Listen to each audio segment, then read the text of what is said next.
bougainvillea was, to be precise, 7 inches too tall. Mrs. Shaista Bukhari squinted, adjusting her gold-rimmed glasses as she held the gleaming steel measuring tape taut against the offending branch. It arched insolently over the pristine, white boundary wall of House 47B, its vibrant magenta flowers cascading down in a flagrant display of horticultural rebellion, a clear violation of the Eden Gardens Housing Society bylaws, Section 11, Clause 4, Flora and Fauna Aesthetics. 7 inches, she muttered, a triumphant tremor in her voice. The metallic temps of the tape measure felt like an extension of her own righteous will. She snapped it back into its casing with a sharp thwack that echoed in the pre-dusk quiet of the lane. The door of 47B creaked open. Out stepped the occupant, a young man named He was a software engineer, one of the new breed of residents who worked from home in their pajamas and seemed to think society rules were merely suggestions. He was holding a mug that said Bug Hunter, and his hair was sticking up in a way that violated at least 3 unwritten laws of basic decorum. Mrs. Book, is everything all right? He asked, his brow furrowed in confusion. Shaista straightened her back, her crisp blonde camise immaculate despite the summer humidity. She was the secretary of the Eden Gardens Management Committee, a position she held, not as a title, but as a sacred duty. Her late husband, Brigadier Saif Buhari, may he rest in peace, had commanded an entire infantry brigade. Shaista, in her own way, commanded Eden Gardens. Mr. Samir, she began, her tone a carefully calibrated mix of condescension and concern. I was just conducting my weekly compliance review. Your bougainvillea, she gestured with a perfectly manicured hand towards the blossoming trader. It is in breach of the regulated height limit by a considerable margin, 7 inches, to be exact. It disrupts the visual uniformity of the lane. Samir blinked. He looked from his flowers to Mrs. Bukhari, and back again. A slow smile spread across his face, as if he thought this were a joke. The flowers. Mrs. Bukhari, people love them. Old Mr. Aslam from next door says they remind him of his village. Mr. Aslam is not the secretary of the management committee, she stated flatly, and sentiment, while charming, is not a substitute for regulation. A notice will be issued tomorrow morning. You will have 48 hours to rectify the violation. Trimming, upkeep, karwalin, it would be a shame to involve the society's gardeners.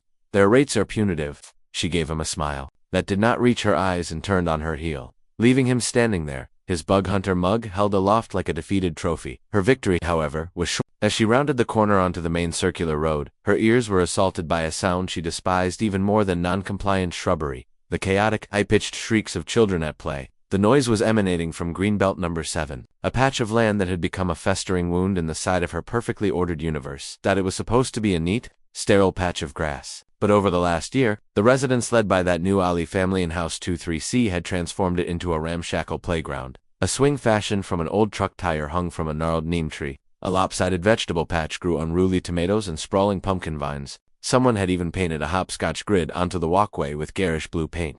It was an anarchic, community-built eyesore. It was, in a word, messy.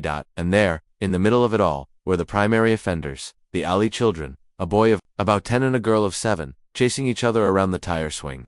Their laughter echoing like a declaration of war against the tranquility she worked so hard to maintain. Their mother, Sadia Ali, sat on a nearby bench, chatting on her phone, blissfully unaware of the auditory mayhem her offspring were unleashing. Shaista's jaw tightened. This was the root of the problem, this casual disregard for the collective peace. She smoothed down her dupatta and marched towards the source of the discord, her sensible sandals crunching purposefully on the gravel path. Sadia Ali looked up as the formidable shadow of Mrs. Bukhari fell over her. She quickly ended her call. Assalamu alaikum, Mrs. Bukhari. Lovely evening, isn't it? Walaikum assalam Shasta, replied, forgoing any pleasantries. Lovely perhaps if one is fond of noise pollution, Begum Sahiba. Your children are being excessively loud. Sadia's smile faltered. She glanced at her son and daughter, who had stopped their game and were now staring at Mrs. Bukhari with wide, cautious eyes. They're just playing. Mrs. Bukhari, it's a park. It is designated as Greenbelt number 7, not public. Nuisance Zone number 1, Shaista corrected her. There are standards of decorum in Eden Gardens. Other residents, older residents, require peace and quiet. This shouting is not appropriate. Sadia's expression hardened slightly. She was a gentlewoman, a teacher at the local school, but she possessed a quiet strength. With all due respect, Mrs. Bukhari, children make noise. It's what they do. They need a place to run and play after being cooped up all day. Isn't that what these green spaces are for? They are for the serene enjoyment of all residents, Shaista retorted, her voice rising. Not for a select few to treat as their personal backyard. This entire setup, she waved a dismissive hand at the tire swing and the vegetable patch, is an unauthorized modification of society property. It's a safety hazard. What if a child falls from that? that monstrosity. She pointed at the tire swing as if it were a venomous snake. The parents built it together, Sadia said, her voice now edged with defiance. It's perfectly safe. My husband checked every knot himself. And the children love the garden. They learn where their food comes from. They can learn that from a book, Shaista snapped. In the quiet of their own homes. This is my final warning, Mrs. Ali. Control your children, or the management committee will be forced to take action. Without waiting for a reply, she spun around and marched away, her back rigid with indignation. The laughter had stopped. The park was silent now, but it was a tense, uncomfortable silence. She had been challenged. Her authority, her vision for Eden Gardens, had been openly questioned by a schoolteacher with dirt under her fingernails from some pathetic, unauthorized pumpkin patch. Back in the sterile quiet of her own home, the scent of lavender potpourri doing little to soothe her frayed nerves, Mrs. Bukhari stewed. The house was a museum of a life lived with military precision. Photos of the brigadier in full dress uniform adorned the walls. His medals were displayed in a glass case. Everything was in its place. Order, discipline. That was the foundation of a civilized life. A principle the new generation seemed incapable of grasping. They saw her as a busybody, a relic. They didn't understand that without her, without the rules, Eden Gardens would descend into chaos. It would become just another noisy, messy, unregulated corner of the city. Her husband had dedicated his life to defending the nation's borders. She would dedicate her retirement to defending the borders of decency and order within this 500-acre society. The confrontation with Sadia Ali had solidified her resolve. The problem wasn't just the noise, it was the park itself. It was a symbol of defiance. It was a cancer, and it needed to be excised. She walked into her study and pulled out a large, rolled-up document from a locked drawer, the official master plan of Eden Gardens. She spread it across the brigadier's mahogany desk, the paper crinkling with authority. She ran her finger over the perfectly drawn lines and color zones until she found it, a neat green rectangle labeled green, belt number 7. There were no annotations for a playground, no mention of a vegetable garden or a tire swing. It was, as she had suspected, a blank slate, an illegal settlement on society land. This was her ammunition. She picked up the phone and dialed the first number on the management committee roster. Mr. Chowdhury Shaista Bukhari here. I am calling. An emergency session for tomorrow evening? It is a matter of utmost urgency regarding the flagrant misuse of society property. The emergency meeting was held in the small, air-conditioned community hall. The other 4 members of the committee were all men who, for various reasons, were easily swayed by Mrs. Bukhari. Mr. Chowdhury was a retired banker who valued property prices above all else. Mr. Gul was a timid textile trader who hated confrontation. Major Farouk, a fellow retired officer, deferred to her out of respect for her late husband's rank. And Dr. Khan was perpetually distracted, more interested in the stock market updates on his phone than the society's affairs Haista was in. Her element. She didn't speak of noisy children or her personal grievances. She spoke their language. Gentlemen, she began, her voice resonating with gravitas. We have a serious liability issue on our hands. Greenbelt number 7 has been illegally converted into an unsanctioned and uninsured recreational area. She laid out her case with the precision of a military strategist. She used terms like legal exposure, unauthorized construction, and potential for litigation. She painted a grim picture of a child getting hurt, of lawsuits that could bankrupt the society and send their monthly maintenance fees skyrocketing. The current state of the area is frankly an embarrassment, she continued, pressing her advantage. It lowers the aesthetic value of the surrounding properties. It projects an image not of an exclusive high-end community, but of a disorganized slum. Mr. Chowdhury, the banker, flinched at the word slum. She has a point, he murmured. The rock garden was a masterpiece of sterile perfection. Project Zen, as Mrs. Shaista Bukhari had christened it, was now complete. Where chaotic life had once flourished, there was now order. Smooth, gray river stones, individually selected and washed, were arranged in serene, meaningless patterns. In the center, a slab of polished black marble stood like a tombstone. Engraved in grandiose gold lettering were the words, "This beautification project, dedicated to the founding principles of Eden Gardens, order, decorum, and serenity, commissioned by the visionary 2025 Management Committee for the enduring harmony of the community." Shaista stood before it, her hands clasped behind her back in a posture reminiscent of her late husband inspecting a parade. It was Monday, a week after the demolition. The air was thick with post-monsoon humidity, but in her heart there was a cool, dry satisfaction. She had excised the tumor. She had upheld the standard. The glares she received from residents on their morning walks were merely the ignorant reactions of people who couldn't appreciate high art and disciplined living. She interpreted their silent scorn as awe. Her victory tour was interrupted by a small, jarring detail. Tucked right beside the marble plaque, almost leaning against it, was a small, crudely painted wooden box with a slit in the top. It was a chanda box, the kind used to collect donations for a local mosque or a charity. A piece of cardboard was taped to it, with a child's handwriting scrawled in black marker. Bochan K Park Ki Bahali K Lai Fund. Apka, Ek, Rupiah Bikimti. Hi. Fund for the restoration of the children's park. Even 1 rupee from you is precious. Shahasta stared.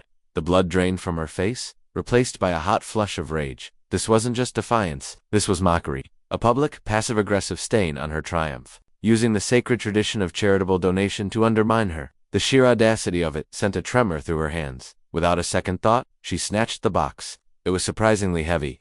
Peeking through the slit, she could see a crumpled collection of 10 and 50 rupee notes. With a huff of disgust, she marched to the nearest rubbish bin and shoved the box deep inside. Beneath some discarded juice boxes and newspapers, she dusted off her hands, feeling the restoration of order once more. The next morning, 2 identical boxers were there, and on Wednesday there were 4, lined up like little soldiers of insolence at the foot of her monument. The rebellion was multiplying. The battle had also opened on a new front, one she was ill-equipped to fight. Samir, the software engineer, from 47B with the rebellious Bougainvillea, had weaponized the internet. He created a private WhatsApp group named Eden Gardens Residence Voice. The invitation link spread through the society like wildfire. Within days, over 200 households had joined. The group became a digital town square for the disgruntled. Samir began by posting a simple, devastating collage. On the left, a photo from a month ago showing the alley children laughing on the tire swing. The vegetable patch green and alive behind them. On the right, a photo of the new rock garden, gray, lifeless, and empty. The caption read, "What we lost versus what we got. Discuss." The discussion was explosive. People who had been too intimidated to confront Mrs. Bukhari directly now typed their frustrations with furious thumbs. "My daughter cries every time we pass that graveyard of rocks. It's hideous. Looks like a construction site.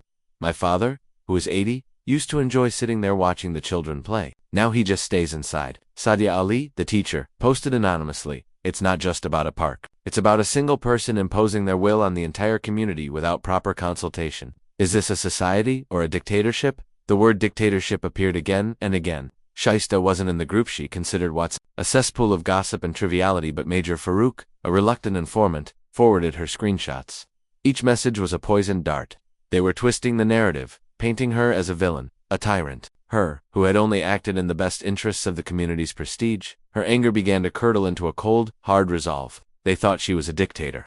Fine. A dictator needed to enforce her laws. If they wanted to challenge her authority over a patch of dirt, she would show them that her authority extended to every square inch of Eden Gardens. She would bury them in the bylaws they so clearly disdained. She announced a grand compliance audit. An official circular, drafted in crisp, bureaucratic language, was distributed to every house. It informed residents that, effective immediately, a zero-tolerance policy would be enforced regarding all society regulations. Her campaign of petty tyranny began the next day. She was a whirlwind of righteous enforcement.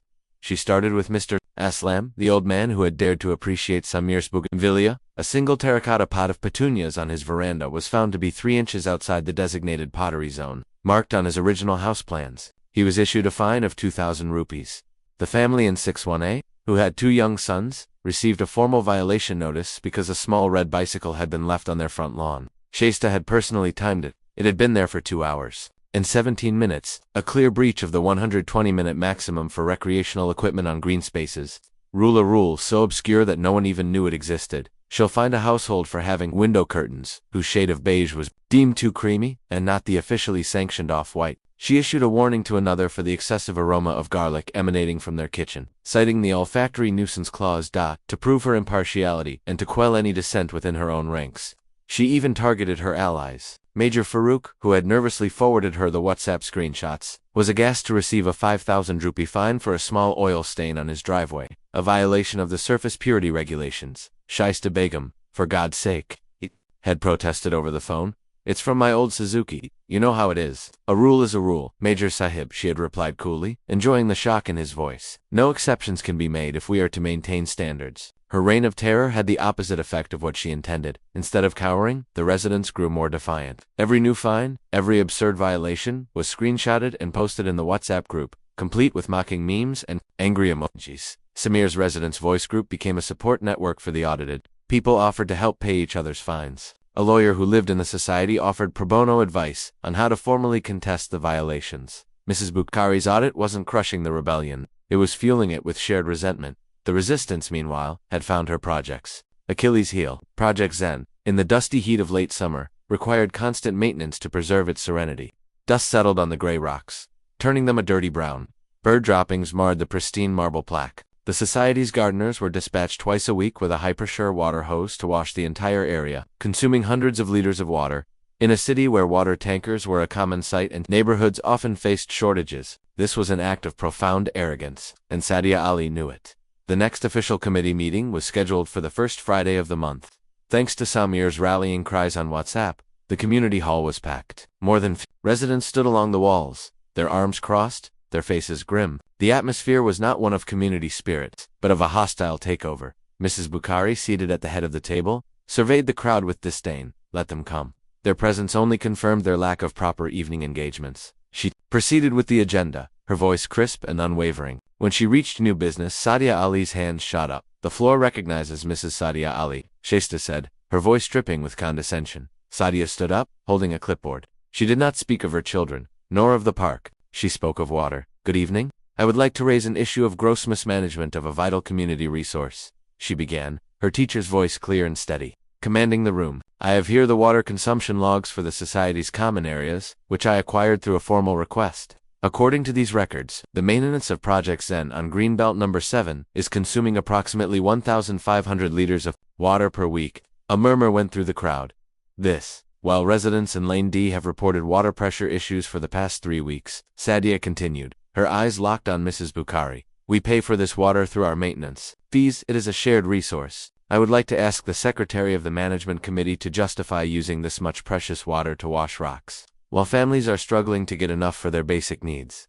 The attack was brilliant in its simplicity. It was not emotionally, it was practical. It was not about feelings. It was about facts and figures. It was an argument that resonated with every single person in the room, from the richest to the most modest. Mrs. Bukhari was momentarily stunned. She had been prepared for complaints about fines, for rants about playgrounds. This was a flanking maneuver she hadn't anticipated. Her committee members shifted nervously. Mr. Chowdhury, the banker, looked alarmed. Wasting shared assets was bad for the books. Major Farouk, a man trained in logistics, frowned deeply. Resource mismanagement was a cardinal sin. The silence of Saturday morning was the most unnerving part. After the chaotic fury of the previous evening's meeting, the quiet felt unnatural, like the dead calm before a storm. Mrs. Shaista Bukhari sat in her late husband's wingback chair, meticulously polishing his hilaligarate metal with a silk cloth. The cool, heavy metal was a familiar comfort. It was a tangible link to a world of discipline and honor, a world that seemed to be rapidly vanishing. She told herself the outrage would pass. Residents were fickle, their anger a flash flood that would soon recede, leaving behind only the solid bedrock of her authority. She had been firm, yes, but leadership required firmness. The brigadier had often said, popularity is for poets. Shaista, respect is for commanders. Her landline shrilled, shattering the quiet. It was Major Farouk. His voice was thin, reedy, with panic. Shasta Begum, have you seen the WhatsApp group? You must see it. It's a catastrophe. I do not concern myself with digital gossip, Major, she said coolly, though a knot of unease tightened in her stomach. I suggest you do the same. No, you don't understand. There's a video. She hung up before he could finish. A moment later, the phone rang again. This time it was Mr. Chowdhury, the banker. His tone was not panicked. It was glacial.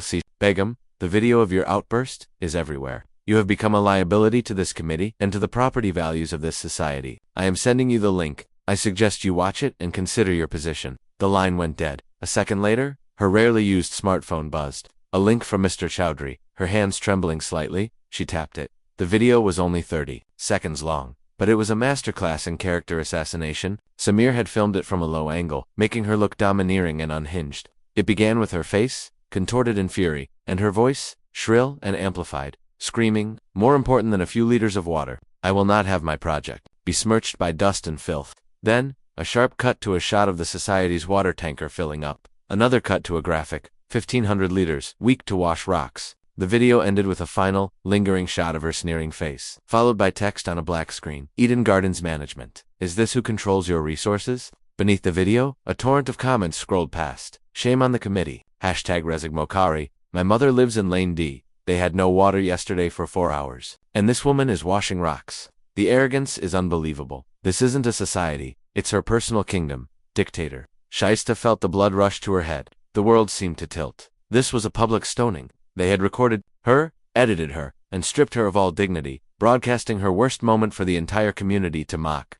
She sank back into the chair, the brigadier's medal falling from her numb fingers and clattering onto the floor. For a fleeting, terrifying moment, she saw herself through their eyes. A furious, lonely old woman, screaming about rocks in an empty hall. But the flicker of self-doubt was quickly extinguished by the roaring fire of her indignation. This wasn't her shame, it was theirs. She was the victim here, betrayed by her own committee, spied on by a Texavie delinquent, and lynched by a mob who wouldn't know decorum if it slapped them in the face.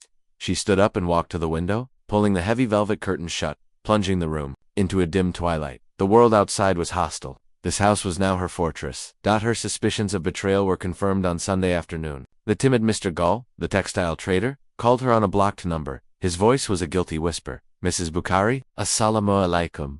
I felt it was my duty to inform you." The others, Chaudhry Sahib and Major Farouch, they held a secret meeting this morning. Shaista's spine went rigid, and they are calling for a vote of no confidence against you as secretary, he squeaked, to save face. They say you have brought the committee into disrepute. The vote is scheduled for Tuesday evening. I am very sorry, Begum Sahiba. He hung up before she could respond. So, that was it. The cowards were going to sacrifice her to appease the mob. They would cast her out, dismantling the order she had so painstakingly built. A cold fury, clear and hard as diamond, settled over her. She would not be undone by weak, panicked men. She spent the rest of Sunday and all of Monday in her study. The house was silent, save for the hum of the air conditioner and the rustle of pages. She had the Eden Gardens Housing Society Constitution, a thick, leather-bound volume from 1988, laid open on the brigadier's desk.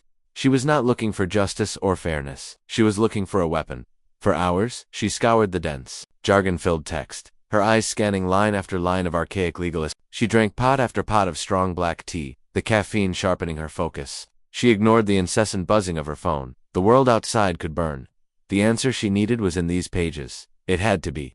The men who wrote these rules, men like her husband, always built fail-safes into the system. Just as the evening call to prayer began to echo through the shuttered windows on Monday, she found it, tucked away in a seldom-visited annex titled Committee Governance and Probity, was a clause so powerful, so dangerous, that it had likely never been used. Article 99, the Probity Inquisition Clause. It stated that any committee member facing a motion of no confidence had the right to forestall the vote by demanding a full, independent audit of the entire committee's conduct and financial dealings for the full duration of their tenure. The audit would not be internal. It had to be conducted by an external, court-sanctioned firm.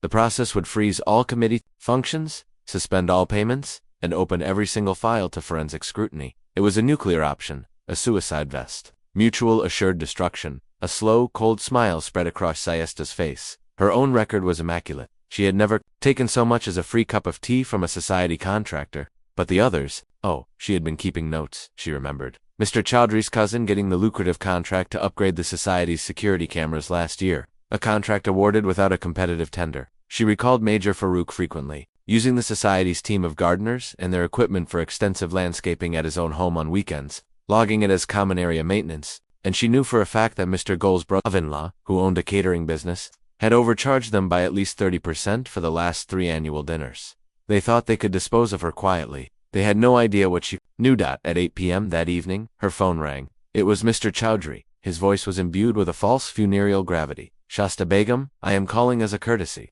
The committee has met, and we feel, for the good of the community and to allow for a fresh start, that it would be best if you tendered your resignation. It would be far more dignified than the vote tomorrow evening." Shasta let the silence hang in the air for a moment. She walked over to the desk and ran her finger over the embossed title of the Constitution. She felt a surge of power she hadn't felt since she'd first laid eyes on the non-compliant bougainvillea. Dignity is a matter of perspective. "Mr. Chaudhry," she replied, her voice no longer shrill or angry, but as calm and cold as the marble on her rock garden. "I will not be resigning." "Then the vote will proceed," he said, his tone hardening. "Do not make this more unpleasant than it needs to be." "Oh, I think you are the one who needs to consider how unpleasant this can become," she said softly.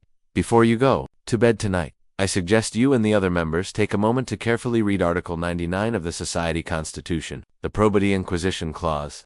She heard a sharp intake of breath on the other end of the line. "If you and your co-conspirators proceed with this little vote tomorrow," she continued, savoring every word, "I will, as is my right, formally invoke the clause at the start of the meeting. I will demand a full external audit of every single transaction, every contract, and every rupee spent by this committee since we took office. I am sure an independent auditor would be very interested to look into your security contracts. Wouldn't you agree? Let's see how the residents feel when they learn how their money has really been managed." The silence that followed was absolute. It was the sound of a man's blood running cold.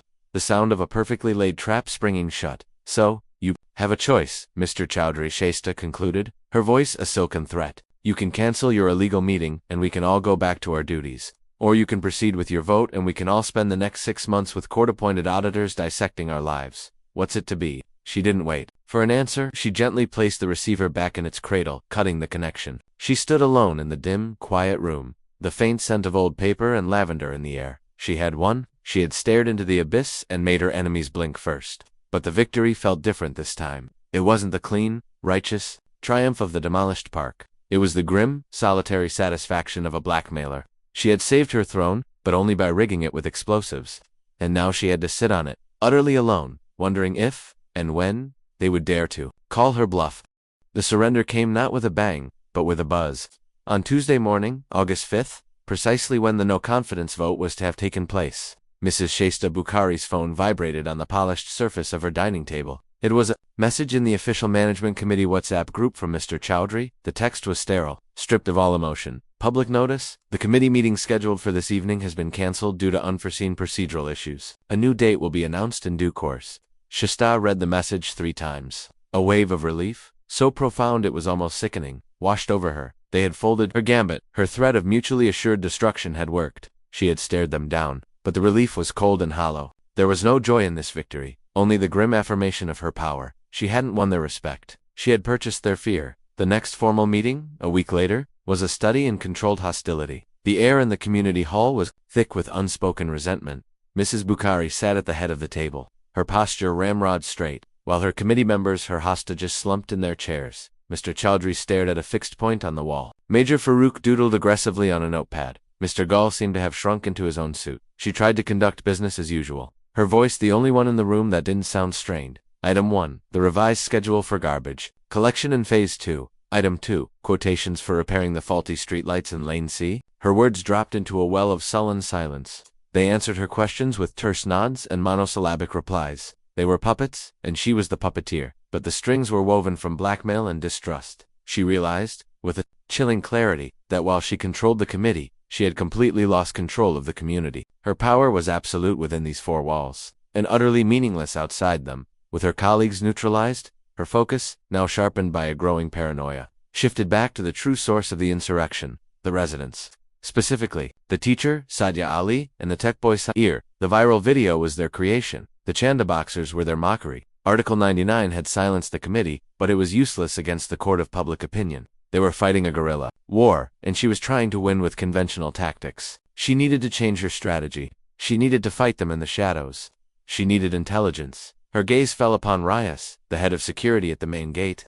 He was a tall, lanky man in his late 30s, with an air of perpetual dissatisfaction, and an ambition that was ill-suited to his station. He saw everything, heard every snippet of gossip from drivers, maids, and residents passing through his gate. He was the perfect potential asset. The following afternoon, she summoned him not to the office, but to the suffocating formality of her own drawing room. She served him tea in her second-best china, a gesture designed to simultaneously elevate and end at him. "Rias," she began, her tone a conspiratorial whisper, "you have served this society loyally for many years. You are a man of integrity. You are our eyes and ears." Rias shifted uncomfortably in the ornate chair, his uniform suddenly feeling too tight. "Thank you, Begum Sahiba. These are troubled times," she continued, leaning forward slightly. "There are elements within our community who wish to disrupt the peace. They spread lies and create unrest. For the security and stability of Eden Gardens, we must be vigilant." She paused, letting the weight of her words settle. She wasn't asking him to be a spy. She was promoting him to a guardian. "I need you to be my trusted lieutenant in this matter. I need you to simply observe, to listen. I need to know what these disruptive elements are planning, who is meeting with whom, what is being said. Pay special attention to any unusual activity around House 2, 3C, and 47B. She slid a thick, unmarked white envelope across the table. "This is a bonus for your exceptional diligence in ensuring community security. There will be more for continued vigilance." Riaz's eyes darted from the envelope to her face and back again. He understood the transaction perfectly. He picked up the envelope, the crispness of the notes within a stark confirmation of his new role. "I will be very vigilant, Begum Sahib," he said, his voice now firm. "I will not let you down." The intelligence reports began to flow within days. Rias would call her every evening on a private number. His information was mostly banal, fragments of life in the society. Sadia Ali had 3 other ladies over for tea today. They were sitting on the lawn. Samir, from 47B, received a delivery of several large cardboard boxes. I overheard Mr. Aslam telling the mailman that the rock garden is a national tragedy. To a rational mind, it was meaningless chatter. But in the echo chamber of Mrs. Bukhari's isolated home, these worthless scraps were puzzle pieces. She would spend her evenings pacing her silent rooms, weaving them into a grand tapestry of conspiracy. The tea party was clearly a strategy session. For the next attack, the cardboard boxes must contain materials for protest, signs, or seditious pamphlets. Even old Mr. Aslam's grumbling was evidence of their widening influence. Her paranoia, fed by a steady diet of useless information, began to bloom like a toxic flower. Then, on Sunday, August 10th, Riaz called with something that sounded concrete. His voice was breathless with self-importance. Begum Sahiba, I have major news. I was checking the credentials of a delivery boy, and Sadia Ali came to the gate to collect her package. I heard her tell the woman from the next house, I think it was Mrs. Khan, she said, and I quote, "Don't worry, we have a very big plan for the 14th of August. The whole community will see what we can do." The 14th of August, Pakistan's Independence Day. The word struck Mrs. Bukhari like a physical blow. Of course it was so obvious. It was their endgame. They were going to hijack the society's most sacred and public event. The annual flag-hoisting ceremony in the main park, the children's parade, the families gathered in their green and white outfits. It was the perfect stage. They would stage a mass protest, unfurl banners, shout slogans, maybe even bring in the media they had courted with their viral video. They would humiliate her in front of the entire community on the one day that was supposed to be about unity. The vision of it, the chaos, the shame, her authority crumbling under the weight of national flags, was unbearable. She would not let it happen. She would not let them desecrate Independence Day with their petty grievances. She had to act. It was a matter of national pride. It was a matter of security. Working with a feverish intensity, she invoked her executive powers as secretary, citing credible intelligence regarding potential security threats and the risk of public disorder. She drafted an official decree. Her hands were steady as she signed it. She was not a tyrant. She was a protector, neutralizing a threat before it could materialize. The circular was emailed to all residents and posted on the society notice boards that afternoon, in light of security concerns, and to ensure the peace and safety of all residents. The management committee has decided to cancel the public Independence Day celebrations scheduled for August 14th, including the flag-hoisting ceremony and parade. This year, residents are encouraged to mark the day with quiet, private reflection. Additional security will be on patrol to prevent any unauthorized public gatherings. We regret any inconvenience and thank you for your cooperation in maintaining the serenity of Eden Gardens. The backlash was immediate and catastrophic. It was one thing to demolish a makeshift park or enforce absurd rules. It was another thing entirely to cancel Independence Day. The act was seen as deeply unpatriotic, an insult to every resident. It was a step so far beyond the pale that it united everyone against her staunchest critics, her wavering supporters, and the vast, silent majority who had thus far stayed out of the fight. Her phone began to ring, a frantic, incessant jangling. She stared at the screen, at the unfamiliar numbers flashing one after another, dozens of them. The entire community was trying to reach her, to voice their outrage. As she stood frozen by the sound, her smartphone buzzed with a new notification from the Eden Gardens residents' voice group, forwarded to her by another, Mr. Ghoul. It was a post from Samir. There was no angry text, no call to arms, just a single, high-resolution image of a flyer. The flyer was brightly colored, decorated with hand-drawn pictures of flags and stars. The headline read, "Let's celebrate Independence Day by helping our nation. A children's charity drive." The text below detailed Sadia Ali's big plan. It was a charity bake sale and a collection drive, to be held on the 14th of August. The goal was to raise money and collect supplies for the victims of the recent, devastating floods in the northern regions of the country. It was to be organized and run entirely by the children of Eden Gardens. The final line read, "On this day of freedom, let's teach our children the meaning of community and compassion. The whole community will see their wonderful generosity." Mrs. Bukhari stared at the flyer on her phone screen, the sound of her landline ringing relentlessly in her ears. The truth hit her with the force of a physical impact. There was no protest. There was no plot to humiliate her. She hadn't prevented an insurrection. She had, in the name of security, canceled a beloved national holiday to shut down a... The ringing of the telephone was the sound of her world collapsing in Tivan. Each shrill burst was another resident, another voice of outrage. Mrs. Shaista Bukhari stood frozen in her drawing room, the forwarded image of the charity flyer burning on her phone screen. She read the words again and again. Charity bake sale, victims of the recent floods, organized by the children. There was no conspiracy. There was no protest. There was only a bake sale. The scale of her miscalculation was so vast, so absolute, that her usual defenses, her righteousness, her indignation, her unshakable belief in her own correctness crumbled to dust. For the first time, there was no anger, only a cold, hollowing dread. She had not been defending order against chaos. She had been pointing a cannon at children holding cupcakes. She did not answer the phone. She let it ring until it fell silent, then unplugged it from the wall. She drew the last of the curtains, sinking her fortress into a permanent, gloomy twilight. The final betrayal was swift and merciless. On Monday morning, Mr. Chaudhry called her mobile. His voice was no longer fearful or respectful. It was the voice of a predator who has scented fatal weakness. Shaista Begum, he said, the false courtesy gone. There will be an emergency committee meeting in 1 hour. You are not required to attend. You cannot hold a meeting without the secretary, she whispered, the words tasting like ash. We can, and we are, he retorted. We are invoking Article 7, actions detrimental to the community. Your blackmail about an audit is irrelevant now. No petty corruption we could be accused of comes close to what you have done. You canceled Independence Day to stop a flood relief drive. Do you have any idea how that looks? You are finished? He hung up. The Article 99 threat, her nuclear weapon, had been rendered useless. She had created a disaster so great that the threat of mutual destruction no longer mattered. They were willing to risk the fallout just to be rid of her. She wandered through her silent house, the polished furniture and framed metals seeming to mock her. She stopped before the large oil-painted portrait of the brigadier in his prime. He stared out with an expression of stern confidence. A man who commanded respect, who served his country with honor, and what had she done in his name? She had twisted his ideals of order and discipline into a grotesque parody. She had waged a war on bougainvillea and laughter. She had shamed his memory. A single hot tear traced a path down her cheek, the first she had shed in years. It was not a tear of self-pity, but of a sudden, crushing clarity. The tyrant in the viral video, the screaming, unhinged woman, that was truly her. An hour later, her phone buzzed with a final, clinical PDF attachment from the committee. It was the minutes of the meeting she was not invited to. Unanimous? Vote of no confidence in Secretary Shaista Bukhari. Unanimous vote to invoke Article 7, removing her from the management committee, effective immediately. Unanimous vote to reinstate all Independence Day celebrations. Unanimous vote to officially sponsor the Children's Flood Relief Charity Drive. With a 50,000 rupee donation from society funds, invitation extended to Mrs. Sadia Ali and Mr. Samir Ahmed to coordinate the event with the committee. The coup was total. They had not only deposed her, they had allied themselves with her enemies, sanctifying the very people she had tried to crush. That evening, Mr. Chaudhry, the new acting secretary, came to her door. He did not come alone.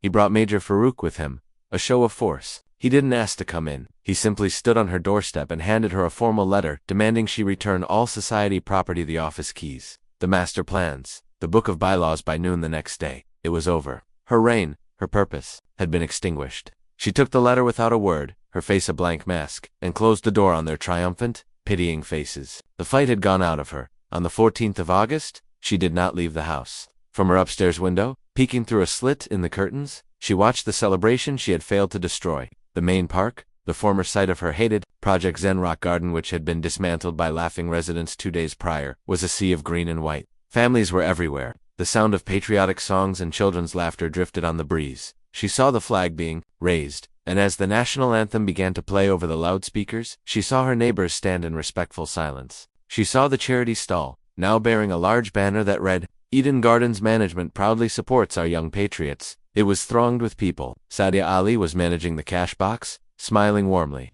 Samir was helping a small child put a coin into the donation slot. And she saw her former committee, Mr. Chaudhry, Major Farouk, and Mr. Gul were standing near the flagpole, posing for photos, shaking hands with residents, accepting praise for their wonderful community spirit. They were the heroes of the day, the saviors of Independence Day. It was the most complete and absolute defeat she could have imagined as the formal ceremony ended and people began to mingle. Her eyes, sharpened by weeks of paranoia, scanned the crowd. She saw Riaz, her disgraced spy, standing nervously near the security office. He was being openly shunned by the other guards. He looked up and caught her eye from across the park. His face was pale with panic. He made a subtle, sharp gesture, a quick glance towards House 47B. Samir's house, followed by a swift, brutal drawing of his finger across his own throat. It wasn't a threat at her. It was a warning. About Samir. Before she could process it, her attention was pulled by movement down the lane. A black sedan, a make and model she recognized from government use, pulled up silently in front of Samir's house. It had no official markings,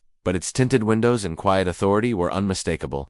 2 men in crisp plain shall work got out that didn't look like residents or guests. They looked like agents. They knocked on Samir's door. He answered, a piece of cake from the celebration still in his hand. His relaxed posture immediately stiffened. He spoke to them for a moment, his expression unreadable, before nodding curtly and disappearing back inside his house with them. The black car remained parked at the curb, its engine idling, a silent, ominous presence in the festive afternoon. Mrs. Shaista Bukhari lowered the curtain, her heart suddenly pounding with a new and different rhythm. Her reign was over. Her power was gone. She was nothing more than a disgraced old woman, a neighborhood cautionary tale. But the war she had fought over rules and regulations suddenly seemed like a child's game. The real story, she realized with a sickening lurch, was not about her. What had her petty tyranny been a cover for? Who was Samir, the quiet software engineer who could topple a committee with a single video? And who were the men in the black car who had come for him on a day of national celebration? Her obsession with order had blinded her. She had been watching for bougainvillea overgrowing a wall, when she should have been watching for shadows slipping through the gates.